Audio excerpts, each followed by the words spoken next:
आपने बस, ट्रेन, यहाँ तक कि ऑटो रिक्शा में भी अगर सफर किया होगा तो एक ऐड जरूर देखा होगा बाबा का।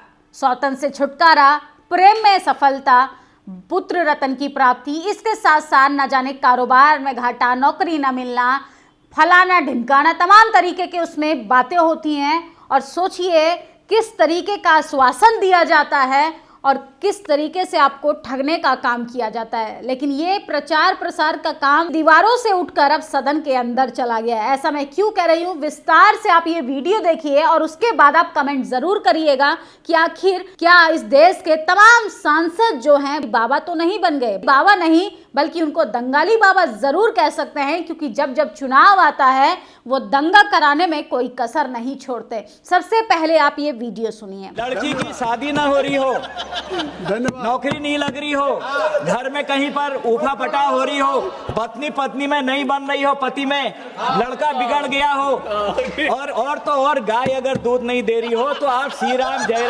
राम कह दीजिए, काम निकल जाएगा। तो सुना आपने वीडियो, ये बीजेपी के नेता हैं, इनका नाम है अजय भट्ट।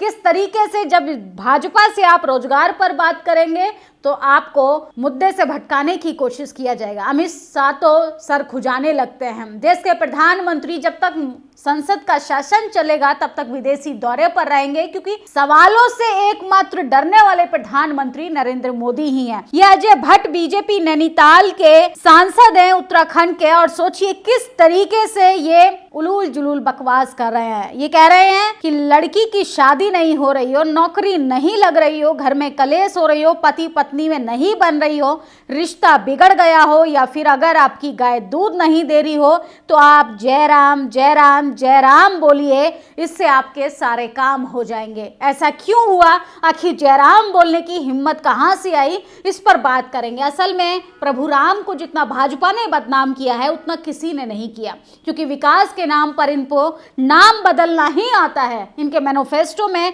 नाम बदलना ही एकमात्र काम बचा है। मनरेगा का नाम बदलकर किस तरीके से इन्होंने जयराम कर दिया है, अरे जय भीम कर देते हैं। सैलरी बढ़ाने के बजाय कर्मचारियों का नाम बदलने को ये लोग विकास समझते हैं। और अब ये सांसद किस तरीके से विपक्ष के नेताओं को चिढ़ाकर जस्टिफिकेशन दे रहा है, अपने आप को बचाने की कोशिश कर रहा है और उलूल जुलूल बयान दे रहा है कि जय श्री राम बोलते जाइए, आपकी लड़की की शादी हो जाएगी, जय श्री राम बोलिए आपके बच्चे का विवाह हो जाएगा, जय श्री राम बोलिए आपके बच्चे को नौकरी मिल जाएगी, जय श्री राम बोलिए आप बच्चा भी पैदा कर लेंगे बिना शादी के। क्योंकि इस देश में जिस तरीके से कर्मकांड को बढ़ाया जा रहा है, धर्म का आडंबर फैलाकर, असल में ये लोग धर्म के भी सगे नहीं है। इन्होंने प्रभु राम के साथ भी धोखा किया, धर्म के साथ भी धोखा किया, क्योंकि इस देश में जनता को कितना मूर्ख बनाया जा सकता है धर्म का लॉलीपॉप चटाकर, भाजपा से अच्छा कौन जानता है। बीजेपी के सांसद किस तरीके से सदन में जब विज्ञान पर बात होनी चाहिए, देश के विकास पर बात होनी चाहिए, तमाम पॉलिसी पर बात होनी चाहिए, ये ऊट पटांग बातें कर रहे हैं। अफसोस तो तब होता है कि तमाम बीजेपी के सांसद हंस हंसाकर, खिलखिलाकर दांत चियारते हैं, लेकिन इन्हें जरूरी मुद्दों पर, देश के हालातों पर शर्म नहीं आती है। जब जब चुनाव आएगा कहीं हिंदू मुसलमानों का मुद्दा उठाएंगे, कहीं जाति का मुद्दा उठाएंगे, कहीं महिलाओं की इज्जत को मुद्दा बनाएंगे। यही तो बीजेपी के मैनिफेस्टो में है। सोचिए विकास के नाम पर नाम बदलवा लो, अरे हालातों को बदलिए। स्कूलों पर ताला लगाया जा रहा है, युवाओं को लाठी का मजा चखाया जा रहा है, इस पर कोई बात बहस नहीं करेगा। घर में बैठ के बस जय श्री राम जय राम करते रहें, इससे विकास हो जाएगा। तो देश के प्रधानमंत्री क्यों इस्लामिक कंट्रियों का दौरा कर रहे हैं? अपने ही देश में अपने ही नागरिकों को ये किस तरीके से धर्म के नाम पर लड़वाते हैं और दूसरे देशों में जाकर बिरयानी के मजे लेते हैं। दूसरे देशों में जाकर ये किस तरीके से सद्भावना, प्रेम, भाईचारा का मैसेज देते हैं, अपने ही देश में ये अपने ही नागरिकों को प्रताड़ित करते हैं। ये बीजेपी का सांसद कहता है कि आप कोई भी काम बिगड़ा हुआ अगर बनवाना चाहते हैं, आपको मेहनत की जरूरत नहीं है, आपको जयराम करने की जरूरत है। और सोचिए जनता को जयराम करते करते इन्होंने राम राम सत्य तक पहुंचा दिया। कोरोना काल की बात करें, चाहे वैक्सीन की बात करें, चाहे कप सिरप की बात करें, जनता को मूर्ख समझ लिया है, अरे मरने के लिए छोड़ दिया है। यह है बीजेपी का विकास, यह है बीजेपी के विकास का डंका जो लगातार इस देश में बजाया जा रहा है। अमित यादव नाम के एक्स ट्विटर यूजर लिखते हैं, पोगा पंडित जहां भी रहते हैं वहां पर पाखंड फैलाते हैं। पोगा पंडित अजय भट्ट का कहना है कि लड़की की शादी नहीं हो रही हो, नौकरी नहीं लग रही हो, घर में कलेश हो, पति पत्नी में नहीं बन रही हो, रिश्ता बिगड़ गया हो, अगर दूध नहीं दे रही हो तो आप जयराम जयराम जयराम बोलिए। अगर जयराम बोलने से सारी दिक्कत दूर हो जाती है तो जनता इस पोगा पंडित को चुनाव जीतकर संसद नहीं भेजती। अरे इनको शर्म आनी चाहिए। जब चुनाव आता है कहीं दलित की थाली में खाना खाते हैं, कहीं दलित के साथ फोटो खिंचवाते हैं, कहीं मुसलमानों के साथ चादर चढ़ाने जाते हैं, और अब ये सांसद बनने के बाद किस तरीके से उलूल जुलूल बकवास कर इस देश के लोकतंत्र का मजाक बना रहे हैं। उन तमाम नागरिकों के वोट का मजाक बनाया जा रहा है जिन्होंने इनको चुनकर सदन के अंदर भेजा है। इनसे विकास पर बात पूछोगे तो ये किस तरीके से पाखंडवाद को बढ़ावा देते हैं। असल में ये अजय भट्ट नाम का व्यक्ति एक्सपोज हो गया है। मनरेगा के नाम बदलने पर मोदी सरकार का जस्टिफिकेशन था ये। मोदी सरकार से अगर पूछा जाता है कि आपका विकास सिर्फ नाम बदलना नहीं, विकास को बदलना है। सोचिए, ये मोदी को बचा रहे हैं, ये मोदी सरकार को बचा रहे हैं, पूरी भाजपा सरकार को बचाने का काम कर रहे हैं, क्योंकि बीजेपी के पास जनता को मूर्ख बनाने के अलावा कुछ भी काम नहीं है। और इस मूर्खता पर सांसद ताल ठोक रहे हैं। देश की बर्बादी ऐसे की जाती है। बीजेपी और उसके नेता इसकी मिसाल हैं। एक और बार आप ये वीडियो सुनिए। लड़की की शादी ना हो रही हो, नौकरी नहीं लग रही हो, घर में कहीं पर ऊफा पटा हो रही हो, पत्नी पत्नी में नहीं बन रही हो, पति में लड़का बिगड़ गया हो, और तो और गाय अगर दूध नहीं दे रही हो तो आप श्री राम जय जय राम कह दीजिए, काम निकल जाएगा। तो सुना आपने, ऐसा लग रहा है कोई सांसद नहीं, बाबा किसी चीज का प्रचार प्रसार कर रहा है। आपने अक्सर दीवारों पर देखा होगा कि स्वतंत्र से छुटकारा पा लीजिए, पत्नी से मन मुटाव हो तो कैसे संबंधों में मधुरता लाएं, पुत्र रत्न की प्राप्ति हो। ये सदन के अंदर किस तरीके का मजाक बनाया जा रहा है। असल में ये तमाम लोग वही हैं, न इनको एजुकेशन से मतलब है, न इस देश के डेवलपमेंट से मतलब है, न इस देश की तरक्की से मतलब है। इस देश में धर्म का एक अफीम है जो चटाया जा रहा है सबको बार बार, ताकि जनता मूर्ख बनती रहे। जब जब चुनाव आएगा तो थोड़ा सा पॉकेट मनी जनता की जेब में डाल दिया जाएगा, जिससे जनता भावुक होकर इनको चुनाव जिता देती है, और उसके बाद बुलडोजर चलाया जाएगा। रिटर्न गिफ्ट बुलडोजर चलाने का है। तो ये बीजेपी के जो सांसद एक्सपोज हो गए हैं। इनसे कंचना यादव ने भी सवाल पूछा है, जब तक आप मनरेगा के नाम पर बहस करते रहेंगे, भाजपा राम राम चिल्लाते रहेंगे, यही पूरा खेल है। पूरे विमर्श को राम गांधी लाकर मनरेगा को पूरी तरह से खत्म कर दिया गया है, जिसे नाम के पीछे छुपाया जा रहा है। वोट कौन करेगा, कैसे करेगा, ये तय करने के बाद सरकार ये फैसला कर सकती है कि किसे काम मिलेगा और किसे नहीं। तो सोचिए, मनरेगा बनाम जी हो गया है, गांधी जी और वर्सेस राम जी हो गया है। देश में जरूरी मुद्दों पर बात होने के बजाय विपक्ष और सरकार जो है, असल में एक ही विचारधारा के लोग हैं दोनों। ये जनता को मूर्ख समझते हैं, और जो जनता, बहुजन समाज के नेता जरूरी मुद्दों पर ध्यान केंद्रित करने की कोशिश करते हैं तो उन पर FIR होती है। पत्रकार अगर सवाल पूछते हैं तो उनके चैनलों को बंद करने की धमकी दी जाती है। यही तो मोदी का विकास है कि विकास के नाम पर नाम बदलो। अगर आपसे सवाल पूछता है सरकार में रहते हुए, आपकी पॉलिसी पर बात करता है, तो आप उसके हालातों को ही बदल दो, जेल में डाल दो। आप ED को भेज दीजिए, CBI को भेज दीजिए, झूठा केस कर दीजिए, फर्जी FIR कर दीजिए। सोचिए इस देश में किस तरीके से संविधान को निरंतर खत्म किया जा रहा है। एक संवैधानिक तरीके से चुना हुआ सांसद बीजेपी का सरेआम कह रहा है कि आप ये जय श्री राम बोलते रहिए, जय राम बोलते रहिए, आपके तमाम समस्याओं का समाधान हो जाएगा।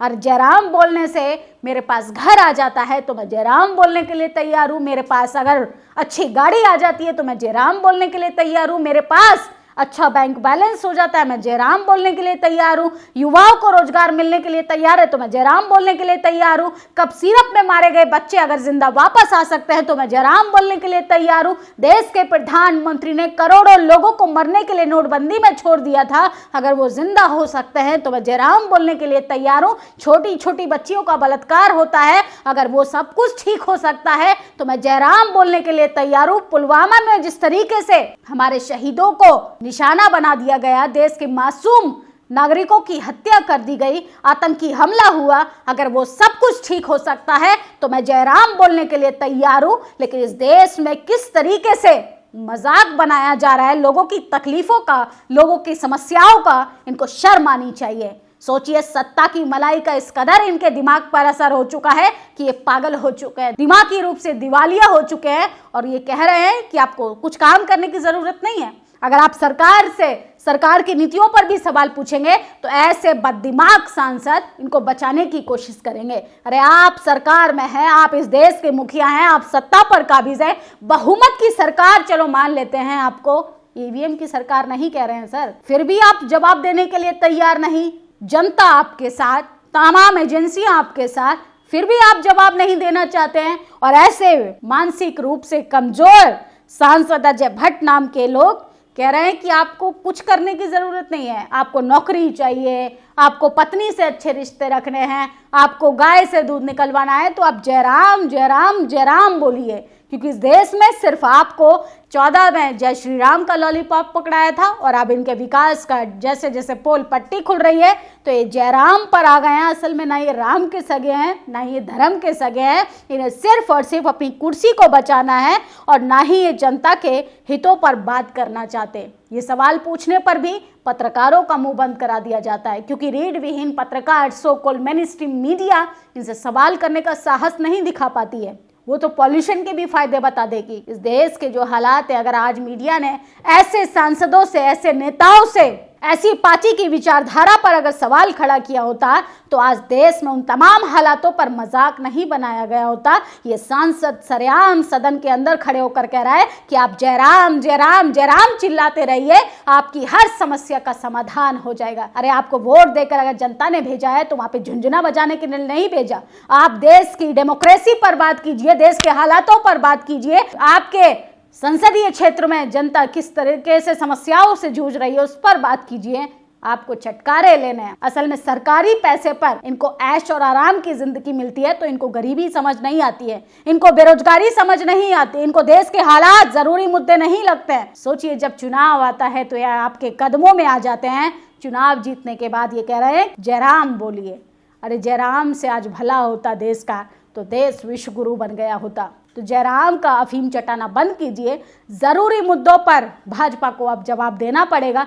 कब तक मुंह छुपा के भागते रहेंगे? 14 से भागी तो रहे हैं। जब जब शासन चलता है, जब जब सदन के अंदर देश के प्रधानमंत्री से, देश के गृह मंत्री से सवाल पूछा जाता है, गुंडागर्दी करते हैं, गाली देने का काम करते हैं, देश से फरार होने का काम करते हैं। अरे आप इस देश के मुखिया हैं, आपकी जिम्मेदारी है कि आपके घर में अगर कोई परेशान है, आपके घर में अगर कोई बीमार है, आपके घर में अगर किसी को खाना नहीं मिल रहा है, किसी को कपड़ा नहीं मिल रहा है, किसी को दवाई नहीं मिल रही है, तो इसकी व्यवस्था आपकी जिम्मेदारी बनती है कि आप सबको सब कुछ मुहैया कराएं। लेकिन आपका सांसद कहता है कि आप जयराम जयराम जयराम करिए और आपकी सारी समस्याओं का समाधान हो जाएगा।